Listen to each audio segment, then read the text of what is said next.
UPPL राजखान्थि दोलोआ सोलिफुबाय थानाय आगस्ट दाननि 5 अक्ट खालार खालि स्निथि गायसनथाइ सान खुंफुंनो साखाफारा खालामदों। जोनोम जानायनिफ्राय UPPL दोलोआ फैयै फैयै दिनैसिम 7 बोसोराव आगान होबाय।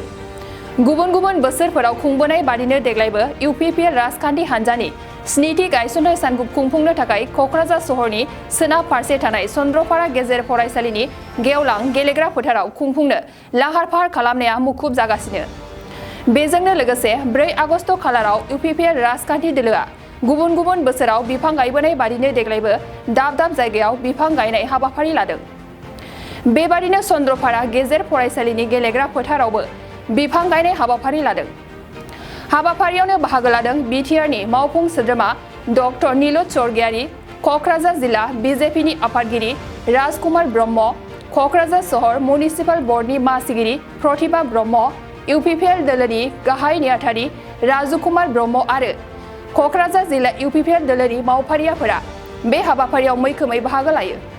गिबियावनो बयनिसिमबो हामलायनाय जासिहरबाय। UPPL दोलोआ दिनै 7 बोसोराव आगान होनो थांगासिनो दङ। बे UPPL दोलोनि जोनोम सानजों लोब्बा लाखिनानै दिनै जोङो 10टा जिल्लायाव बा जोंनि UPPL दोलोनि सिभिल जिल्ला हिसाबै 10टा जिल्लायाव जोङो बिफां गायनायनि हाबाफारि लादों। जोङो जोंनि टारगेटआ 10 लाख, दिनै 5 लाखनिबो बांसिन माने बिफां गायगोन। जोङो मास मोनसे गायबाय थागोन। 10 लाख जोंनि टारगेट।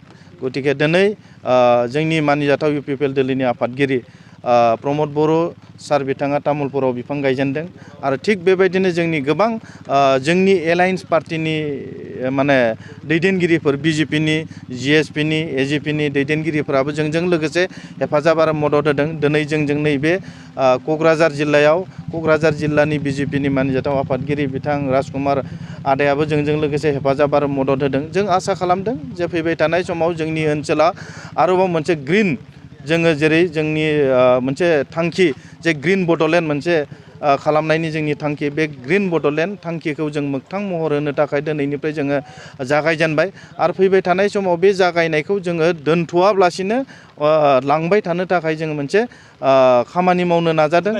7 बोसोर दिनै माने जोङो आगान होनाय लोगो लोगो जोंनि UPPL दोलोआ दिनैनिफ्रायनो जोङो स्टार्ट खालामबाय जे जोंनि ओनसोलखौ जोङो जाहाथे जोंनि मिथिंगानि जिथु मोनसे गरमनि प्रभाब बेखौ जोङो होबथानो थाखाय आरो जोङो पृथिबियाव थांनानै थानोब्ला जे जोंनो बिफांनि दरखार दङ।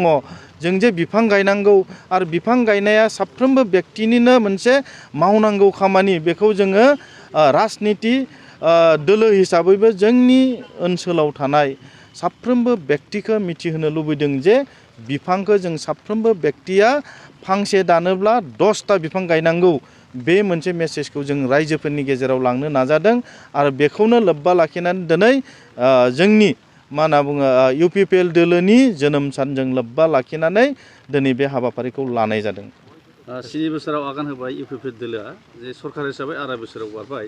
जौगालु बिथांखि मावफुंनायाव बेसेबांसो जाफुंसार जानो हाखो आरो हादिया? जोङो जौगालु माबाफोरनि थाखाय बिथांखिफोरनि थाखाय जों खामानि मावबाय थादों। दिनै 2 बोसोरनि आगोलावनो गोबां मोजां मोजां गिदिर गिदिर आसनिफोर जों लाबाय थादों। फिसा बिला खामानिफोरखौथ' जों बुंनो लुबैयाखै। जोंनि गेजेराव जोङो बिखेखै जोङो हेन्डलुम मिशन लादों, बियो खामानिया जागायजेनबाय। पिक मिशन लादों, डायरि मिशन लादों। बेफोर खामानि जोङो जौगालु माबाफोरनि थाखाय बिथांखिफोरनि थाखाय जों खामानि मावबाय थादों। दिनै 2 बोसोरनि आगोलावनो गोबां मोजां मोजां गिदिर गिदिर आसनिफोर जों लाबाय थादों।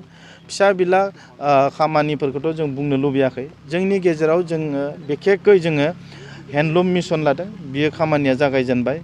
पिक मिशन लादों, डायरि मिशन लादों। बेफोर खामानिया अलरेडि स्टार्ट जाबाय। बेनि बादैबो जोङो मोनसे सुपार 50 UPSCआव जोङो दिल्लीयाव मोनसे चाणक्य कचिं सेन्टारजों जोङो MO मोनसे खालामनानै दिल्लीयाव जों 50 जन स्टुडेन्टफोरखौ जोंनि BTRनिफ्राय बिसोरनो 100% जानाय थानाय माने बिसोरनि माने गासैबो खरसखौ BTR सरकारा बहन खालामगोन।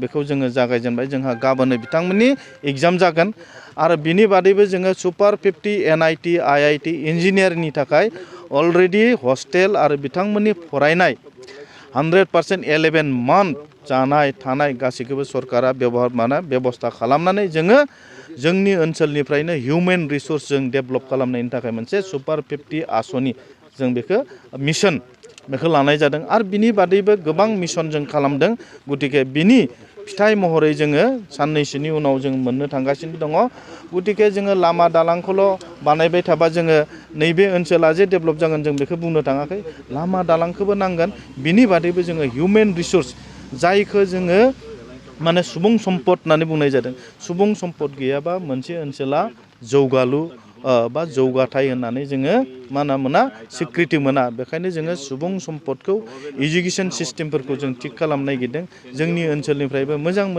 माने खेतियक मोजां बिजनेसमेन मोजां मा होनना बुङो IAS अफिसार ACS अफिसार जों सृष्टि खालामनायनि थाखाय सरकारा 100% दिनै मा होनदों बिनि खामानिखौ मावगासिनो दं गाबोनहाय नोंथांमोननि दिनै हाबाफारिया मा थागोन सार जोङो गाबोन जोंहा फुङाव फ्लेग हस्टिं दङ फ्लेग हस्टिंनि उनाव जोङो गासैबो जोंनि एलायन्स पार्टिनि माने बिबानगिरिफोरखौ लानानै सावरायगोन जोंनि 7 बोसोर जार्नियाव जोङो मा मोनबोखो मा मावखो बिनि मोनसे सावरायगोन आरो जोङो बिनि उनाव जोंनि दलीय पार्टी हिसाबै जोङो माखासे जोंनि गेजेराव डेभेलपमेन्टेल खामानिफोरखौ लानानै जोङो सावरायगोन आरो मानजाथाव प्रमद बर' बिथाङा जोंनि मा होनना बुङो UPPL दोलोनि थांनाय 7 बोसोर जार्नियाव मावबोनाय गासैबो बिथिंखौनो सावरायनो थाखाय गाबोन सानसे हाबाफारि लानाय जादों बाइक अनसायगिरिफोरनि थाखाय मोनसे मोजां खौरां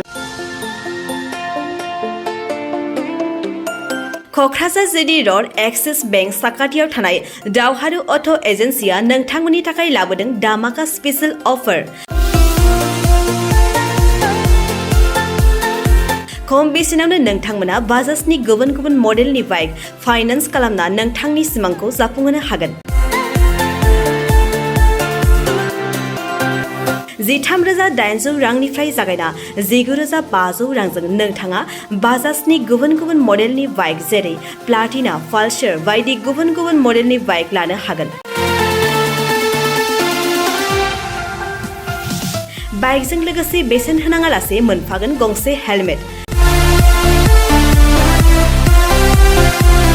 बाइगिरि बिथांमोना गोरलै राहाजों बाजाजनि फाइनान्स लिमिटेड नङाबा एक्सिस बेंक लिमिटेडआव फाइनान्स खालामनो हागोन गोबांथार फोरमानलाइफोर गथायनो गोनांथि गैया खालि फट' गांसे पेन कार्ड आधार कार्ड भटार आइडि आरो सोलिबाय थानाय मोब्लिबनि बिल होयोब्लानो बे सुबिदाखौ लानो हागोन गोबां मिथिनो थाखाय 8473883986 03661270550 9957644326 आव फन खालाम